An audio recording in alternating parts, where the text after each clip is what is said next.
Alright, either one of two things is happening. Either I've got my web camera microphone on, which is garbage, or I've got my actual, nice microphone working. Either way, I'm just going to roll out with it. Hi, everyone. Video James here.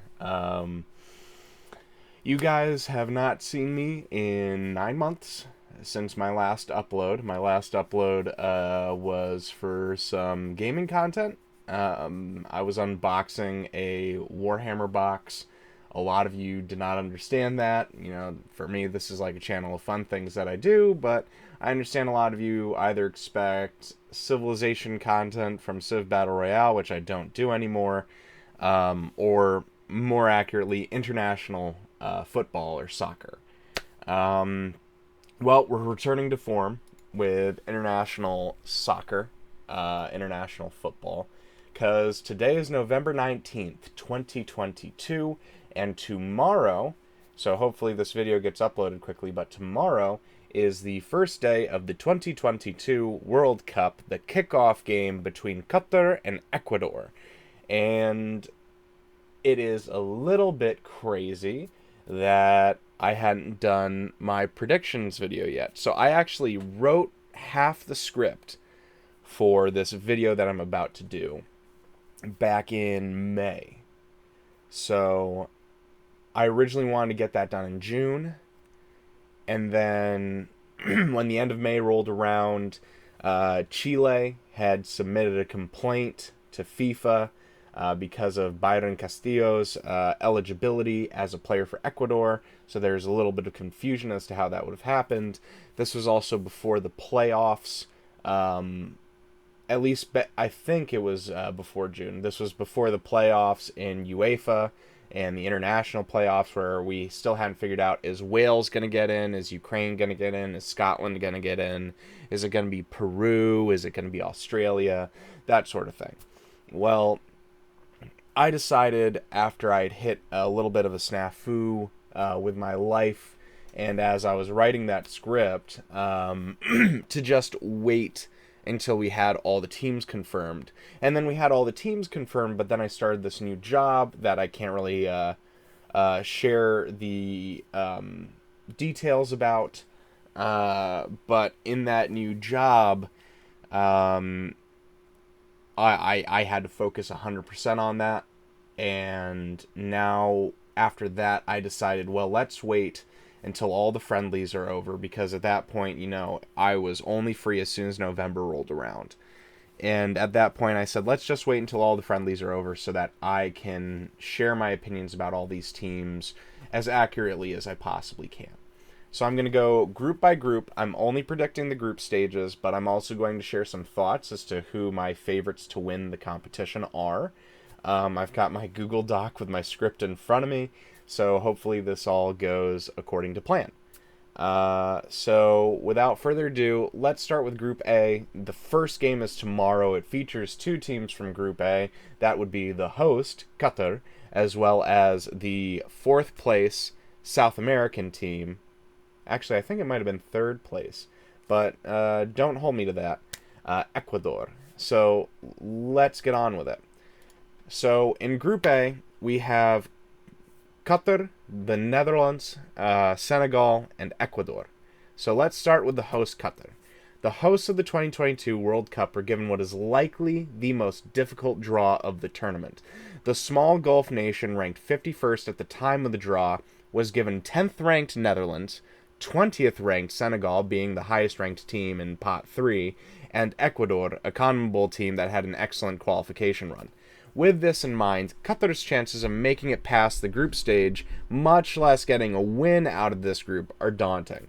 It is a shocking statement to make when I say that Qatar's best chances to move on to the knockout stage will be during their opening match tomorrow against Ecuador, ranked 46th at the time of the draw.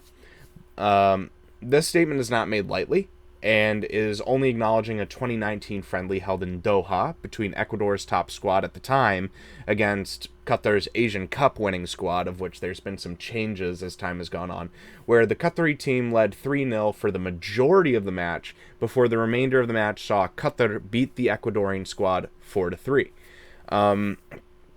Although Qatar's golden generation between Almoez Ali, Akram Afif, and aging captain Hassan Al Haidos will be leading the attack, the defense of this squad is lacking. We with an aged Roro or Pedro Miguel Correa doing most of the legwork as a central defender, and that man is in his 30s now. He's one of the older members of the squad, and Iraq-born defender Basham Al-Rawi, failing to impress since the 2019 Asian Cup. I saw very little action from him during the Gold Cup. I saw very little action from him during the Copa America. The squad, whilst unified, in much part due to the entire squad playing domestically, is clearly going to struggle without a higher pedigree of experience with Qatari clubs clearly keeping a chokehold on contracts, preventing players like Afif, like Almoez Ali, and others from joining or playing for European clubs.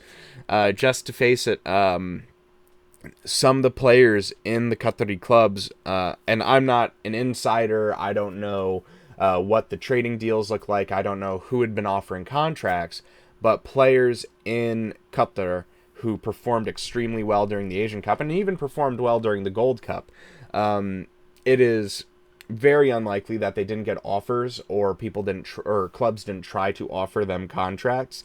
And the fact that they've been sticking in the Qatari Stars League, that's Al Saad, that's Al Wakra, that's Al Duhail, SC. You know, these clubs should not be able to offer these players the amount of money that they're getting in order to stay. But it seems like that's exactly what's happening. And it's a shame because, I feel like these players are starting to miss their peak where, Almoez Ali, he could have moved on to a club in Germany, could have joined the Bundesliga. That's me being confident. Or at least joined Eredivisie in the Netherlands. Some of these players, Akram Afif is clearly the most valuable player despite not being the top goal scorer like Almoez Ali. He could have gone on to... Well, he's originally supposed to be playing in Serie A. He's supposed to be in Spain, but he was put on loan and then he remained in Qatar. He was the first Qatari player to ever be in the top flight European leagues, and he was just loaned back to Qatar, and I don't know. But I'm going to move on. The Netherlands is also in this group, the top-ranked group in this, or the top-ranked team in this group. The Orange are going to do just fine at this World Cup. What will hand the Netherlands their likely top spot in Group A will be their stellar defense headed by captain Virgil van Dijk, with De Ligt, Daley Blind, and Ake backing up the Liverpool defender. Though the Ecuadorian and Qatari attack are the big strengths of their opponents, even the best teams have failed to break through this tight defensive formation. This will mean that Vice Captain Wijnaldum will be able to work on complex set pieces with forwards Depay, Bergwijn, and the young BVB Daniel Malen. Their main threat comes in the form of Senegal, who we're about to talk about, who can pip them with their own stellar defense and talisman. So, Senegal, the Senegalese national team have a lot going for them right now, likely making them the best chance for the first ever African World Cup champions. Edouard Mendy, named the best goalkeeper in UEFA at the end of last year, will have a lot to prove when he is pressed by offensively impressive teams, but he will hold firm if his captain, soon-to-be 31-year-old Koulibaly, can organize his age defense. Age is definitely the biggest factor here for the Senegalese national team. Sadio Mane turned 30 in April. Oh, so I wrote this script back in March. Sorry. And the average age of players across the entire squad being 27. Stamina and injury will be critical to analyze as the matches are played. This aging squad will be the reason why teams like Ecuador or Qatar have a chance to pip into second place. And, I'm still very confident with Senegal. I'm going to share, after the end of each group, my predictions for what the points distribution will be for the 4 teams in each group. But Senegal's age factor is definitely going to come into play when coming up against other teams here. Let's go into Ecuador, coming in as a surprise during this qualification cycle. the Ecuadorian side surprised us all with an incredible stint of wins that saw goals being handed to players like candy. The Ecuadorian national team has a major age gap amongst its players, with about half of their players being 24 or younger and a large chunk being older than 27. The top goal scorer of this squad, Ener Valencia, is well, at the time of writing this script, he was 32. I don't know his birthday off the top of my head, but he was 32 years old, and their main goalkeeper, Hernan Galindez, was 35, and midfielder... Oh, no, wait, I wrote this yesterday. So, yes, Ener Valencia is 32 years old now. Their main goalkeeper, Hernan Galindez, is 35, and midfielder Angel Mena is 34. On top of all this, 5 of the 7 games that Ecuador won during qualification were won at home, including their impressive 6-1 win over struggling Colombia. For some reason, Carlos Queiroz could not bring Colombia together during COVID. This also includes their last gasp draws against Brazil and Argentina at home. These results are nothing to turn your nose up at, but the home side advantage clearly played heavily in Ecuador's favor, with a 3-1 loss to CONMEBOL's worst side during qualification, being Bolivia, unless I'm thinking of Venezuela. Like I said, it's been a while. And a last gap win away to Bolivia due to a penalty. I would be hard-pressed to compliment this Ecuadorian side in the face of the team with the home advantage, the Netherlands, and the AFCON champions. It's a really big ask, even for a CONMEBOL side. My prediction is that the Netherlands will top the group with 7 points. Senegal will come in second on goal difference on 7 points, though, that might be, because of referee calls or what have you. And then I have Qatar in third with 3 points, and Ecuador in dead last with 0. So hopefully I don't get too much hate for those statements, but let's move on. Let's go to Group B. Let's talk England. As much as I want to become a hot-blooded American right now and poke at the Yankee Doodle articles posted in England after the draw, the Three Lions undeniably have an incredibly easy ticket to punch that will take them to the knockout stages, with a team almost entirely composed of domestic EPL players, the one exception being Jude Bellingham. Go BVB. All the players have the benefit of being players in the most competitive top-flight league in the world, as well as playing with or against each other often enough to know each other's strengths and weaknesses and how to cover them. Captain Harry Kane is an excellent striker, and Raheem Sterling an excellent lightning-fast winger. Jordan Pickford will also have a good shot to contend for the Golden Glove this year, but with how insanely aggressive the English have been on the attack, he likely won't make enough saves to show off, even if he does get clean sheets. England also has arguably one of its best managers of all time, despite what the critics may say. At the time of writing this, losing only 10 of his 70 games since taking up the mantle in 2016, and only losing 2 of his 29 games since 2020. Again, this is an older script. And leading England to the semi-finals of the last World Cup and the finals of the last Euro Cup. I expect to see gold from Southgate at this upcoming tournament. So, like I said, this script is older. We know after the UEFA Nations League this year that Gareth Southgate could not hold down the fort. I don't know what was going on.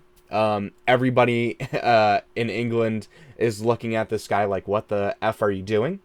I don't blame them. It's insane that England, of all teams, was relegated to League B. But I'm holding out in my heart that this is a fluke. I am under the impression that England will make a deep run into the final, if not the semifinal. Or deep run into the semifinal, if not the final of the tournament this year. I think Gareth Southgate is an incredible manager. Again, I know I'm going to get hate from some people viewing this, dislikes, rude comments, and I accept that.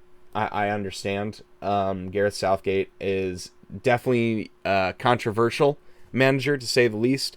People on Twitter rail into him, but at the same time, England's tournament performance since he has joined the squad has never been better. He has taken England for the long haul, and he knows how to pick his players. His players are good.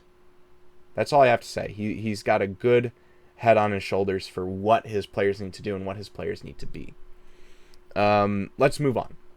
Iran, similar to England, has only lost 2 official games since the beginning of 2020. A 2022 loss to South Korea that did not pip them from their top-ranked spot during qualifiers, and a narrow friendly loss to Algeria a short while ago.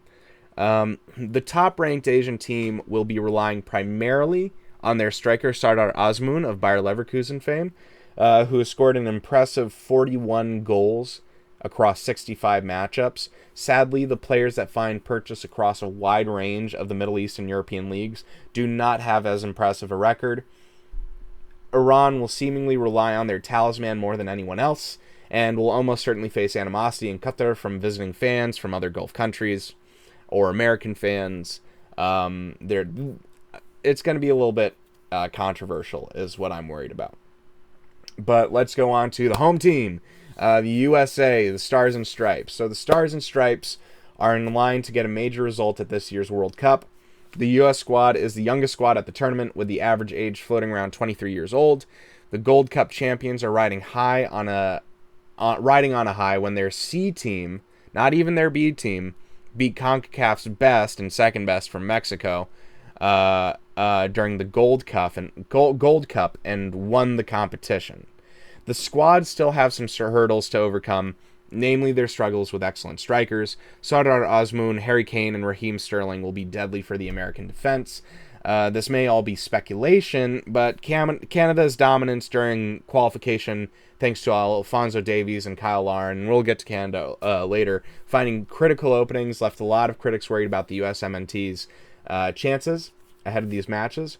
The flip side is that this is one of the best U.S. men's national teams in history, with many players playing in the EPL, the Bundesliga, and France's Ligue 1. Christian Pulisic has advanced well beyond his days as the Wonder Kid from 2018.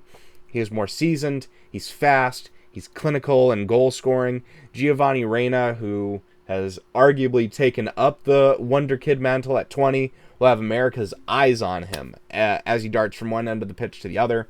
Even the domestic players will have a lot to show off, with the players of Seattle Founders FC carrying their Champions League title with them to the World Cup. If I'm not mistaken, this is the first American MLS team to win the CONCACAF Champions League. But they're taking that with them to the World Cup. And their main hurdle will be Iran, who will gatekeep possession to maintain a slight lead to reach the knockout stages. I expect Iran, weirdly, to park the bus. Now let's talk about Wales. Wales are a confusing team to analyze. This is their on the one hand, Ramsey, Davies, and Moore have all proven that they can handle depression when Gareth Bale doesn't produce magic on the pitch. On the other, a series of losses and draws dominating their recent results, including an embarrassing 0-0 draw to Nations League D relegated Estonia during qualification, means that Wales needs to buckle down to hope for any results. In spite of not qualifying since their maiden World Cup in 1958, think about that, 1958. So that is 64 years ago. That was Pele's maiden World Cup too. Just showing up will not be good enough for this squad. They definitely want to get more out of this. Their opponents, especially England, are going to be sides that the Welsh will want to prove themselves against, but in my mind, it is too difficult to ask. I have England sitting pretty on 9 points at the top of this group. I have the United States of America on 4 points with a win and a draw. I have Iran on 2 points, drawing against the USA and drawing against Wales. And then Wales on a lowly 1 point. Let's go to Group C. Argentina. In what is Messi's reported final World Cup, we saw our final look of what the true team is capable of in the CONMEBOL UEFA Cup of Champions, following a comfortable win against UEFA champions Italy. The true talisman squad, everything rides on Messi's ballistic skill with the ball. The squad is mostly composed of 28-plus players, with a large handful of players being in their early 20s, haven't seen more than a handful of international games. It is highly unlikely that Lionel Scaloni will play his newer call-ups, even midfielder Enzo Fernandez from Benfica, but anything can happen. La Albiceleste has a lot riding on them, but being the winners of the most recent Copa America and the respectably distant second place in qualifiers shows that this team is capable. Angel Di Maria, in spite of his age, cannot be forgotten during this tournament, as he is likely the most important player on the squad that isn't Lionel Messi going into this. Lautaro Martinez will also be expected to lead from the wings and to utilize the midfield to the fullest extent. Let's talk Saudi Arabia. Though impressive during qualification, everybody knows that, my area of expertise with football mainly focuses in the Middle East. Saudi Arabia's squad is riding on their coach and not their team. Though Al Dawsari and Al Faraj are still impressive, and the handful of new youths are riding into this tournament, there is nobody more impressive than Hervé Renard, who has carried the squad, the coach of all people. Taking over in 2019, Hervé Renard has led the team through an extremely successful qualification cycle, though still struggle with a hefty 11 losses in 40 games back when I wrote the script, and only 21 wins. With barely a coin flip's chance of winning a game, even a legendary manager like Hervé Renard will have to bring a slew of complex set pieces and strong tactical foundations to a squad that historically struggles when facing teams outside of the AFC. My mind is not well suited on Saudi Arabia this year. Mexico. I want to be confident in El Tri going into the World Cup. I really do. But I just don't know what the plan will be for the squad. Assistant captain Ochoa is pushing 37. Hector Herrera doesn't have many good games left in him, if any. Current captain Guardado is 36 and is looking to play his 180th game for the squad. I think he's the second most capped player of any of the players in the competition. There is clearly an impressive youth group in Mexico's arsenal, and it got a lot of testing in June and the World Cup with a plethora of matches. 4 friendlies and 2 Nations League games back in June. Tata has clearly shown that his team is capable of winning, but not necessarily against highly ranked teams. They have not registered a win against the USA since 2019, losing their last 3 games against the Stars and Stripes. Likewise, they have not managed a result over Canada since the Gold Cup, losing and drawing in their last 2 matches. I mean, will they manage to make the knockout stages again? I'm worried that they won't, but I do need to see more, and sadly, tomorrow's when I'm going to start seeing more. But let's move on to Poland. This will be my underdog team. Though a team with Lewandowski being an underdog feels blasphemous, Piątek, Świderski, and Malik are extremely capable.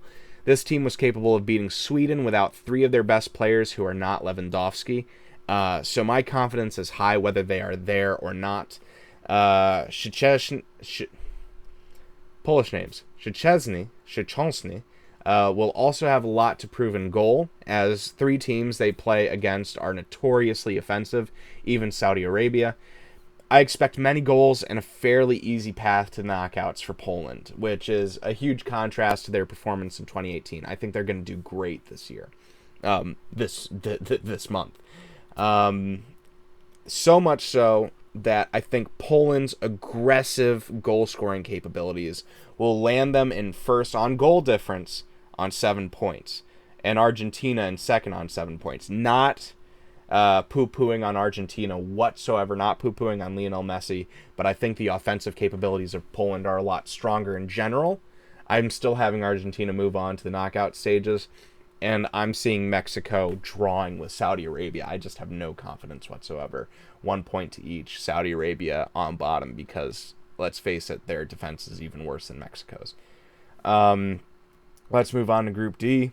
Before I do, again, because I'm poo-pooing on Mexico, I gave Argentina second place. These are all predictions. These are all just based on my beliefs and based on my own analysis of things. I'd love to be proven wrong, but then again, I'd also not love to be proven wrong because I want to win that $1 million from the World Cup bracket. But we'll see how that goes. France. So in Group D, Group D is kind of touted as the group of death, but it's not my own group of death. It will still provide a sizable challenge for our defending world champions, France, as they go against Denmark, Tunisia, and Australia. But just like in the 2018 edition, this squad has the perfect blend of youth and experience. However, it should be noted that Karim Benzema and Pavard were both injured back in June. It raises questions of if they will be as injury-prone come the tournament, as well as the likes of Giroud, Lloris, and even Antoine Griezmann. Kylian Mbappe, Coman, and the other young call-ups may be carrying the team come this World Cup, and in spite of their clear talent, it may not be enough. Missing some of the squad from 2018 will also be painful, and some were criticizing Didier Deschamps' decision to exclude Paul Pogba from this tournament. But let's move on to Denmark. The main contender to pip France here, and potentially part of the reason why they may be eliminated in the group stage, France to be eliminated, is Denmark. Following Christian Eriksen's return to the national team, morale is high. The level of quality of this Danish squad is in a similar spot. The squad is also quite young, all things considered, and the brick wall, Kasper Schmeichel, has proved beyond a shadow of a doubt since the beginning of qualifying and during the Euro Cup that he can carry a score of clean sheets into the knockout stages. I expect this Danish team to go undefeated through the group stages. Global Football tweeted that they believe that Denmark is going to go to the finals. I think that would be amazing. There's a clear reason to think that. I'm not 100%, but, I do have confidence high enough that would put them in at least the quarterfinals, if not the semifinals. But let's move on. Everybody's kind of worried about Tunisia. Not in the sense that they're dangerous, but what's their quality looking like? Well, Tunisia is one team that has kept degrading in quality since their previous appearance in 2018.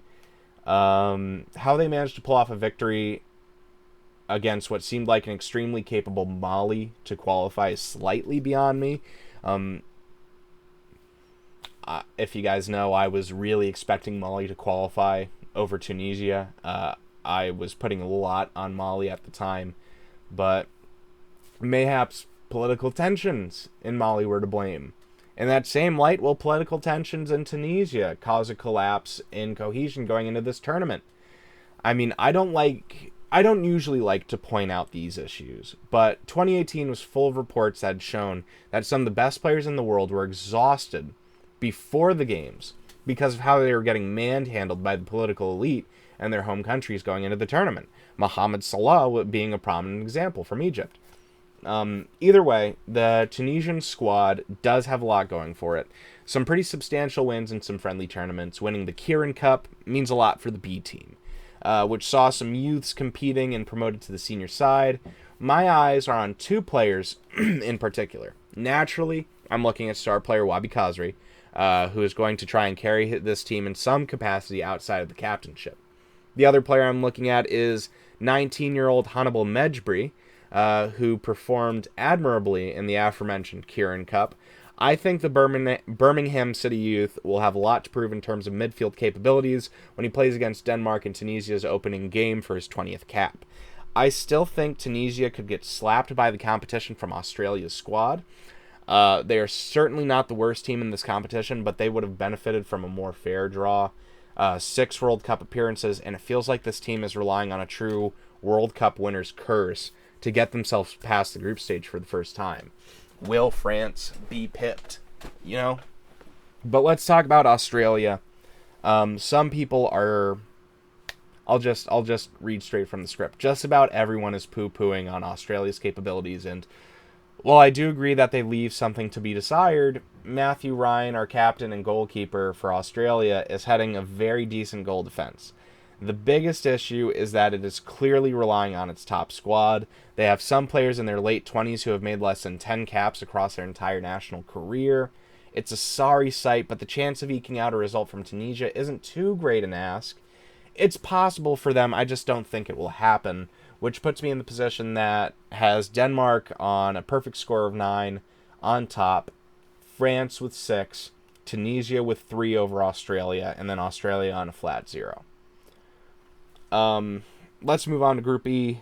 I want to get Samurai Blue out of the way first and foremost. Let's talk about Japan. This is a deadly squad with a few holes in the armor. Yuta Nakayama's injury was painful, but Shuto Machino certainly shines as a replacement. Eiji Kawashima is a great goalkeeper, but he is the oldest in the competition at 39 years old. And many Japanese fans remember that horrible loss to Belgium in 2018, where a 2-goal lead was blown in less than 25 minutes. The squad has an excellent mix of youth and experience, but the large majority of that youth is extremely inexperienced with the national team. I think this was, a way to kind of answer the criticisms of the team aging and not training the youth, but it's coming a little bit too late. And the veterans still don't have the best pedigree. The offensive capabilities of Japan seem to be quite weak here. Their performance in matches leading up to the event have been less than stellar, with a loss in the Kirin Cup on home soil and a pretty poor performance in the Kirin Challenge Cup. These are meant to be practice and training ground events for the national team, but it is no less worrying. Let's talk about Germany. I shared my issues with Germany on Football Pharaoh's stream 2 days before kickoff. This was yesterday for me as I'm recording this. Germany has not shined hard enough to prove that they are capable of taking the top spot this year. The Spanish opposition will be too much to handle in terms of possession. German football is expert at playing keep away and holding possession to prevent any offensive plays. Little energy expelled for German players, lots of energy expelled from opposition. Spain is smart to this, right? And have been able to work around it by being the Germans at their own game. Manuel Neuer, who will be leading from goal, is entering a World Cup where he may not be able to keep the kind of clean sheets he has kept for most of his career.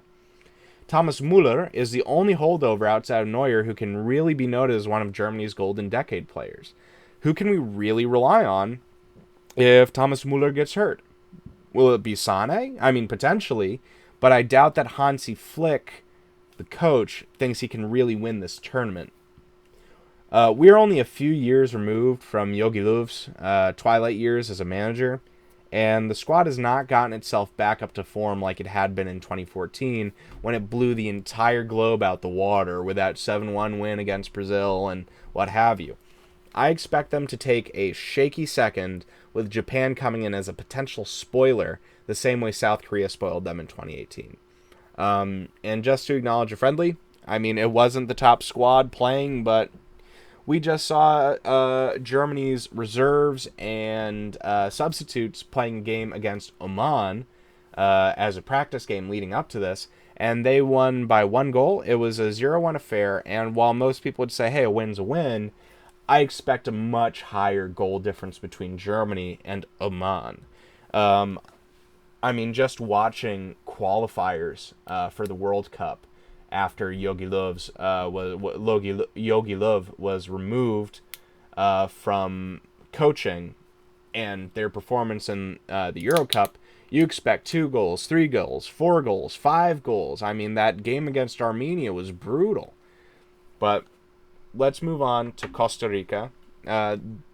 Costa Rica, this is just a sorry state of affairs for a team that was running a dark horse in 2014. 14 of the 26 players on this squad are 27 or older. 11 of those players are 30 or older. Some of those 30-somethings are starting in this competition. Whilst this is totally excusable for a goalkeeper, like 35-year-old Navas and 33-year-old Alvarado, Captain Brian Ruiz is on the midfield at 37 years old. And I will get into how age shouldn't always be a factor, but it is a factor. Not to say that they are incapable. Brian Ruiz did score a goal against Panama in January, and the national team has found a lot of success against other CONCACAF teams. But our eyes, as far as successes go, should probably be on youngster Contreras, who did well during qualifying, as well as Joel Campbell, the 30-year-old goal scorer who plays for Leon in Mexico. Brian Oviedo will likely be a rock as a defender, and should not be underestimated by the teams playing against Costa Rica, but my perceived chances for Costa Rica are still less than stellar. Let's talk about Spain.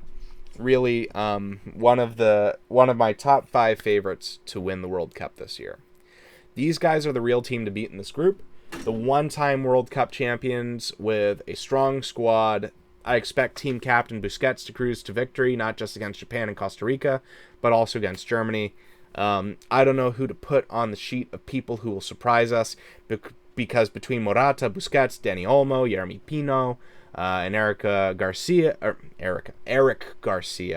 we have a lot of talent on the field that few will be able to stand up against. These guys are easy winners. Like, even with Germany on the field, easy winners. Spain on 9 points. Germany on 4. Japan on 4 and third. Costa Rica with nothing. Let's talk about Group F. This is the real group of death. This is the group I'm most excited for. All of these matches I'm going to be watching. So let's start with Croatia. Everyone said Hrvatska was over and done with after the 2018 World Cup. Despite an impressive run to the finals, a drubbing against France, followed by some poor performances in the Nations League in 2019, left everyone to think Croatia might qualify in 2020, but very narrowly. Indeed, Croatia had never qualified outside of the UEFA playoffs for a World Cup. Even in 2018, that all changed this year, as Croatia played in a brutal group with some of the best Balkan teams, Slovakia and a pretty decent Slovenia, the best minnow in UEFA, even though it's not much to talk about, but Malta. There was Cyprus in there too, sure. But of course, the giant of Eastern European football, Russia. Croatia played its heart out against Russia, a team that I believed without definitive proof cheats so often that it's a wonder that they don't get kicked out of competitions by the WADA. You know, how has the WADA not found even more things to shed light on? And why have people let them go on for so long? Now it's all political, and that's why they've been removed from this year's World Cup totally. Point is, we all know that Russia later got disqualified during the playoffs, but Croatia had to come from behind and beat a dominant Russian team to qualify directly to the World Cup for the first time in history. When we all thought that an aging Luka Modric would slow down, he is somehow at the same level he was in 2018. I expect him to have the longest running distance in the tournament, just like in 2018. Ivan Perisic will likewise be keeping up the goal tally all throughout. My one fear? The squad is still very old. Comparing to Costa Rica, 18 of Croatia's players are 27 or older, with 8 of said players in their 30s. Which, you know, more players that are 27 or older, less are in their 30s, but it's still a little bit surprising. Let's talk about Morocco. Very excited. I'm so excited to see the Atlas Lions play again. A far younger side than Croatia. Morocco will be bringing some heavy experimental talent. Bilal El Khanous is the second youngest player in the tournament, born in May of 2004, as opposed to Ghana's Abdul Fathu Isahaku, who was born in March. Bilal may play his first senior-level match at the World Cup at the age of 18. Hakim Ziyech, a much more distinguished and experienced player from Chelsea, will be cleaning up the midfield as he did in 2018. The real focus should be on 25-year-old En-Nesyri, who plays for Sevilla. More than any other year, the Moroccan squad is coming from the strongest European and Asian club backgrounds it can come from. They will certainly be missing Hervé Renard right about now. I mean, great coach, but who took them? I mean, he did take them so far in the first place. But this team is certainly the second best team in Africa, if not the best. I stand by second. I'm still having Senegal on top for me. And they will be defensive powerhouses against consistent strikers from all sides. Now let's talk about Canada. Some folks put in more faith in Canada than others, and I'm one of those people. Alphonso Davies pulling a hamstring aside, Davies will show up to the World Cup to perform at an admirable level. He's amazing. He's arguably the best youngster in the entire competition. I mean the entire competition. He will have to show a lot of promise on the international level come his first game in Qatar. Lucas Cavallini cannot be ignored as the backup forward in the competition, also finding the back of the net with extreme precision these past few years. Jonathan David and Kyle Larin are also, like Davies and Cavallini, going to be offensive stars in Qatar. Notice how I'm only picking out forwards here, though. That's because Canada's defense is still lacking. Milan Borjan is one of the older goalkeepers in the competition, and Canada's real shining has been in offensive play.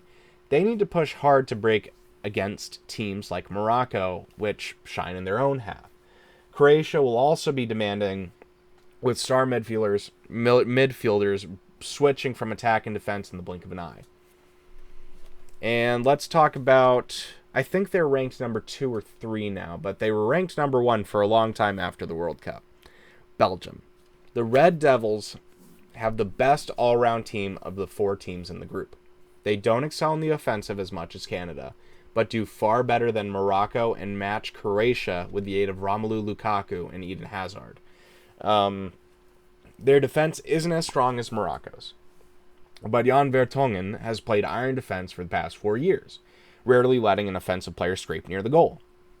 Kevin De Bruyne is probably the best match for Croatia's Luka Modric, who has done consistently well in the EPL for the past half a decade. Will an all-around approach save them, though? It may, but I'm not bullish on their chances, hence why this is my group of death, and I'm just going to give you guys what I believe. Croatia is going to top on a rough 5 points. Morocco on 4 in second place. Belgium will get 3 points, and Canada 1 point. That's what I'm looking at right now. That is what I'm looking at. I think it's going to be very dramatic and very hard. Let's go to Group G. Let's get it out of the way. Brazil are the clear favorites here. Number 1 team in the world. Definitely going to hit the quarterfinals. Almost certainly going to hit the semifinals. And used to playing in heavy heat. Neymar is in the top 5 players in the world. Ederson is a real contender for Mendy's number 1 position as the best goalkeeper in the world. Silva is a great captain and defender. The squad is coming from the best Brazil can offer across not just Brazil, because there are some players from Flamengo and Grêmio, but players coming from all across Europe's top flight leagues. It's the best that Spain can offer, it's the best that the EPL can offer, and the best that Italy can offer. Despite the awful ages of some of these players, like some of them are extremely old, they are the best hope in 20 years to finally win the World Cup for the 6th time. I am committed to this. I do not want to waste my time. They will almost certainly take the top spot in this group. We should really talk about the far more contentious second place spot. Let's talk about Switzerland. The Swiss scraped into direct qualification because of their defensive capabilities. Granit Xhaka and Xherdan Shaqiri are obvious to thank for this, but I feel everyone ignores Jan Sommer, who held the line in 2 games with Italy. Jan Sommer at the international level is definitely one of the 5 best goalkeepers in this tournament, in my amateur opinion. I still think Jan Sommer is one of the better goalkeepers in the world. Switzerland's main weakness is offensive capabilities. Haris Seferovic may be able to get the job done, but if Switzerland cannot keep up the points offensively, they may find themselves losing to goal difference if there is a draw. Serbia is another team who scraped into direct qualification for their offensive capabilities, as opposed to Switzerland's defensive capabilities. Serbia swerved in by scoring over Portugal and cementing a spot into the World Cup. They also had an excellent showing in this year's Nations League, where they drubbed every team in their group after a small loss to Norway in their first. Rajkovic and Dimitrovic in goal, or I'm sorry, I don't know if I'm pronouncing it properly with Serbian names. I know with Croatian names it's Modric, Perisic, but I don't know if it's Rajkovic, Rajkovic, but I'm going to do my best there. Rajkovic and Dimitrovic in goal with roughly equal caps means that there may be some change-ups in goal throughout the tournament. An often overlooked detail, having more than one goalkeeper who can hold down the fort in a competition like this is crucial, which teams like Qatar could have taken better note of. Saad Al-Sheb was a great goalkeeper in the Asian Cup, but then he disappeared off the face of the earth, and now they have some youngster on there, and it's like, you should have matched this up better. You should have prepared better for this situation.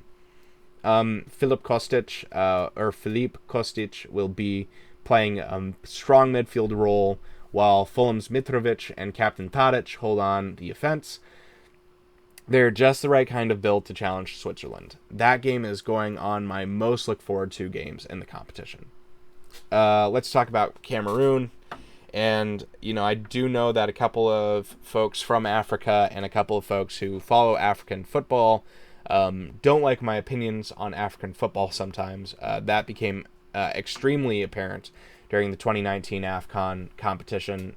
where even though some of my predictions were correct, a lot of people were like, how are you judging these teams in such a way where they're going to lose in this situation? Do you know anything about what you're talking about? I still think I do, but let's move on. Many people disagree with me, but Cameroon will be the worst team in this competition by far. Some would say Australia, some would say Qatar, but I am convinced that Cameroon's performance will land them 32nd in the post-tournament rankings. This is nothing against the players or the coaching staff. I think Rigobert Song is an excellent coach and probably one of the best African coaches in the world at the moment. Vincent Aboubakar is also a very good player, but their goalkeepers are largely untested compared to most other squads. The players are coming from a smattering of different leagues with very little consistency, and only a handful of players play in the top flight leagues. I do need to acknowledge that I'm heavily biased against the Cameroonian team's chances. Their performance in AFCON, to me, was a fluke. They made it to the semifinals, but had not played any difficult or challenging teams up to that point. Even when they were playing against weaker sides, those weaker sides had many unfair referee calls. I'm still upset about Comoros. I would note that Comoros, which was playing in its first ever AFCON, had all of its goalkeepers quarantined due to a very sudden change in quarantine measures that changed at least 3 times during the tournament from the Cameroonian government. This wasn't, an international call. This was just Cameroon changing it 3 times during the tournament. And the captain of Comoros was red carded for seemingly nothing in less than 10 minutes of play. This team has not performed well at all in spite of their rankings and in spite of their noted performances. Even against Algeria when they qualified, they advanced on a last-second strike. I'm not one to demean such events, but most watchers can note that this moment was not due to some insane amount of sheer skill in the closing moments. It was commitment, and it was endurance to still see out that there was an opportunity at the end. But even with all this noted, someone can say that they are still better than Australia, but Cameroon was put in a group with far too difficult opponents to make that matter. I think they are going to perform the worst of any team in this tournament. Brazil will be on top on 9 points. I'm putting Serbia, who's offensively capable, on 4 points in second because of goal difference. Switzerland in 4 because they won't score as many goals, as far as I know. And I'm putting Cameroon on a very low 0 points. I just don't think they'll make it out at all. Let's talk Group H. Portugal. Like Messi, this may be Cristiano Ronaldo's last World Cup. Capped at 191 games before the competition begins, and being the top international goal scorer in history at 117 goals. Most people have been focused on Ronaldo. He's in his late 30s. The next World Cup will not come up until he's in his 40s. The question is, did Fernando Santos build a strong team around everyone's favorite talisman? The answer is yes, he has.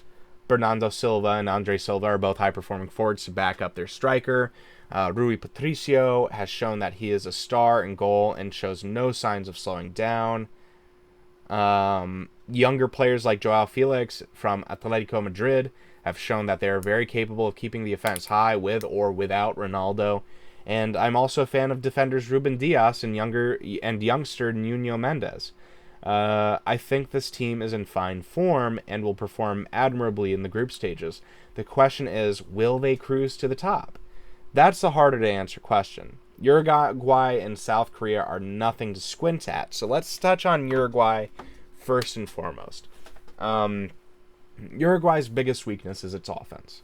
Very few games lately have been high-scoring matches against similar opposition, with La Celeste only scoring 1 goal on the opposition in most games when they're of similar quality. However, Uruguay has the benefit of a strong defensive core, similar to Switzerland in ABCFG, in Group G. Captain Godin and Jimenez have held the backline expertly, or is it Jimenez? Either way, they've held the backline expertly. And while players like Luis Suarez and Cavani leave a lot to be desired on the offensive as they get older, preventing goals from being scored and pushing just to score a single goal consistently, it's still an enviable position. Uruguay will be pushing back against Portugal's offense hard. and it's more a question of how they will perform against South Korea in their opening game. So let's talk about the Republic of Korea. The Korean squad has become a little more worldly since the last World Cup. I still feel they deserved to move on to the knockout stage in 2018, but they had an admirable performance against Germany. Löw, who was showing signs of struggling to keep the squad moving as a whole, but they still were a top-flight European side. I mean, losing to South Korea by 2 goals was an embarrassment for the German national team. But we later noted that this was not a one-off surprise. South Korea keeps getting better. Son Heung-min is constantly improving as a player even as he gets older, and the squad as a whole is from a very diverse background of clubs compared to the mostly domestic side from 2018. They shouldn't be scoffed at because it's South Korea. They should be taken as a serious threat.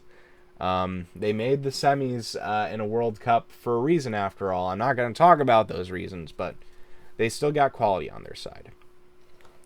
Let's talk about Ghana.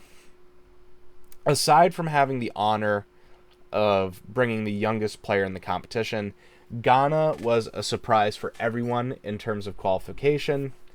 I'm not saying anything about their quality, but everyone expected Nigeria to come through. Almost everyone. The Black Stars showed that they still have fire in their bellies from 2010. Most eyes will be on offensive forwards like Crystal Palace's Jordan Ayew and aggressive midfielders like Arsenal's Thomas Partey, but my eyes are mostly focused on the youth players like Tariq Lamptey, Kamal Sowa, and Antoine Semenyo. Inaki Williams will also catch eyes. But the Ghanaian national team had a preliminary lineup of 55 players and whittled off more than half the list to give us the squad we have now. I'm still not confident in Ghana. But this is the one team where I'm really not sure how well they will do overall. I put them pretty low in my prediction here, but, I can easily be surprised. Maybe Ghana will make a deep run, just like they did in 2010. So, I'm going to get flack for this one too. Here are my predictions. Uruguay on top with 7 points. Portugal in second on 6. South Korea on 4 points, and Ghana on 0. Any of that can change at a moment's notice. So just to recap, just so that you guys don't have to blip back and forth. My prediction from Group A is that Netherlands tops, Senegal in second, Qatar third, Ecuador fourth. Group B, England on top, USA second, Iran on third, Wales in last. Group C, Poland on top narrowly, Argentina in second, Mexico in first, Saudi Arabia in first. Group D, Denmark on top, France in second, Tunisia third, Australia fourth. Group E, Spain on top, Germany in second, Japan in third, Costa Rica in last. Group F, Croatia on top, Morocco in second, Belgium in a shocking third, and Canada in fourth. Group G, Brazil on top, Serbia in second, Switzerland in third, Cameroon in last. Group H, Uruguay on top, Portugal in second, South Korea in third, and Ghana in fourth. Thank you so much. It's been so good to record a video again. Thank you for listening to everything. I will be posting this video as quickly as I can on YouTube. Hopefully it comes out before tomorrow Eastern Standard Time. But tomorrow's the day. And tomorrow is the first chance that the world has at proving my prediction wrong, because I think Qatar is going to beat Ecuador. But, someone's going to be like, you're an idiot. And someone's going to prove that I'm an idiot. But we'll see. Let's watch the games tomorrow and throughout the next few weeks, and let's just enjoy some World Cup soccer. I know it's a tough year. I know it's a tough World Cup. But the least we can do is support our national teams and the national teams that we do support. I know I'll be supporting the US of A. I know I will be supporting Switzerland. I know I will be supporting the Netherlands. we're in for a great competition. Even though I hope people watch this, because this will be an extremely competitive competition. And I'll also share, just while I've got a few minutes before this caps at an hour, my top 5 picks to win the World Cup are the Netherlands, England, Spain, Denmark, and Brazil. Argentina in a close 6th.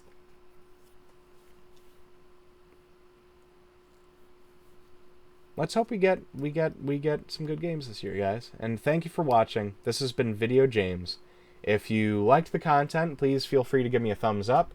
Even if you disliked the content, don't thumbs down it if you can. I'd appreciate it. This is just my opinions, and I don't think they're too controversial. If you want to see more content from me, please feel free to subscribe. I don't upload often. I'm trying to get back in the swing of things. After my very grueling job that took me out for a few months. But yeah, it really means the world that you guys are still watching, even though I sporadically upload. And let's hope the algorithm pushes me forward a little bit. Thank you so much for watching. This has been Video James, signing off.